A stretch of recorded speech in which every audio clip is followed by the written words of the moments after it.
رسول اکرم گفتند من در آسمان چهارم با یوسف رو پرو شدم شب معراج. چنان زینت داشتند وقتی که در اصحابش این حکایت کرد که هیچ وصفی او را کردن ناممکن است.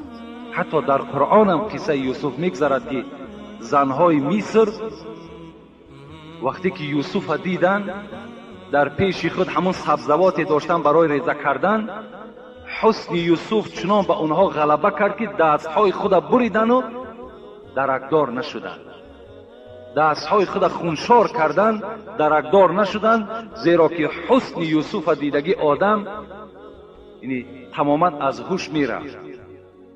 لیکن یکی از حدیثای پیغمبر خدا ده، یکی از صحابه ها میگوید روز من مهمان پیغمبر بودم، شبی میگد چهار لایکی از حال یعقوب نبی خبر داری؟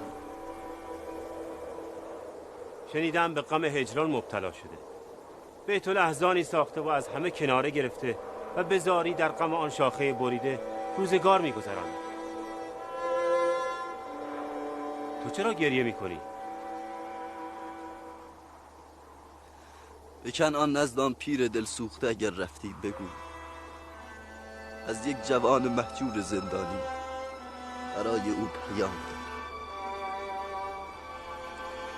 بگو زندانی گفت هرگاه درد هجران و سوز فراق تو را به نهایت رسید، به دست تضرع به درگاه حضرت دوست برداشته.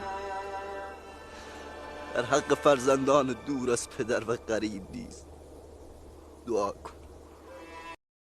لایکی